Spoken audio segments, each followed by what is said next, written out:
Hello అండి, నమస్తే. Welcome to our channel Bujjamma vlogs. Never miss A video, hit the subscribe button.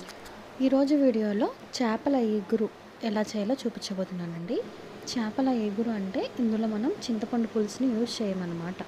చక్కగా gravy మొత్తం దగ్గరగా ఉండేలాగా కుక్ చేసుకుంటాం అన్నమాట. ఇప్పుడు తయారీ విధానం చూసేద్దామండి. ముందుగా చేపల్ని మంచిగా కడిగి ఉప్పు నూనెతో అందులో సరిపడా ధనియాల పొడి, రుచికి సరిపడా ఉప్పు, కారం, పసుపు, అలాగే అల్లం వెల్లుల్లి పేస్ట్ వేసుకొని మ్యారినేట్ చేసుకోవాలండి.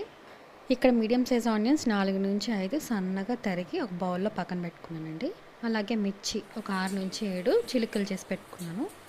స్టవ్ మీద ప్యాన్ పెట్టి ఆయిల్ వేసి, ఈ ఆయిల్ హీట్ అయిన తర్వాత అందులో మనం కట్ చేసి ఉంచుకున్న ఆనియన్స్ అలాగే పచ్చిమిర్చిని వేసి కాసేపు మగ్గనివ్వాలండి మూత పెట్టేసుకొని. ఆనియన్స్ అనేవి ఈవెన్గా ఫాస్ట్గా మగ్గాలి అంటే అందులో కొంచెం సాల్ట్ వేసుకోవాలి. నేను ఇక్కడ కొంచెం సాల్ట్ వేసుకున్నాను, అందుకనే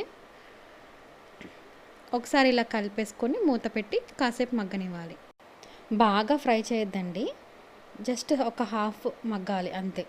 ఎందుకంటే మన ఫిష్ పీసెస్ వేసి కొంచెం ఫ్రై చేసేటప్పటికి అవి మాడిపోతాయి అన్నమాట. అందుకోసం చూసారా, నాకు ఆనియన్స్ ఇలా మగ్గాయి.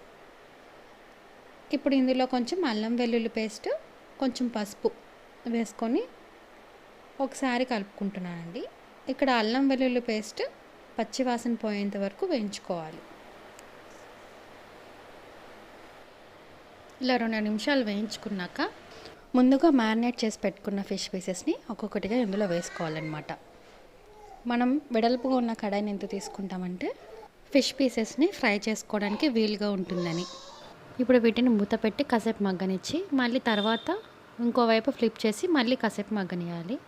చూసారా, ఇలా ఫ్రై అయిన తర్వాత గ్రేవీకి సరిపడా వాటర్ని నేను పోసుకుంటున్నానండి.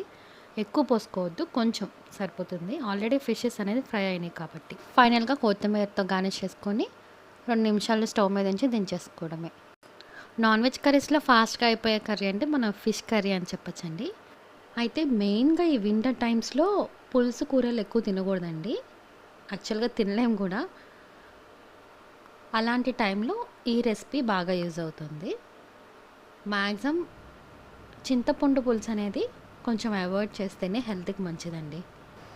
చూడండి ఎంత యమ్మీగా ఉందో. మరి ఇంకెందుకు లేట్, మీరు కూడా ఈ రెసిపీని ట్రై చేసి ఎలా ఉందో కమెంట్ సెక్షన్లో కమెంట్ చేసేయండి. అంతేనండి, అయిపోయింది చేపల ఎగురు. అదన్నమాట ఇవాల్టి vlog. Thank you for watching. Subscribe Bujjamma vlogs. Please do like, share and comment. మా అప్డేట్స్ మీ వరకు రావాలంటే బెల్ ఐకాన్ని ఆన్లో పెట్టుకోండి.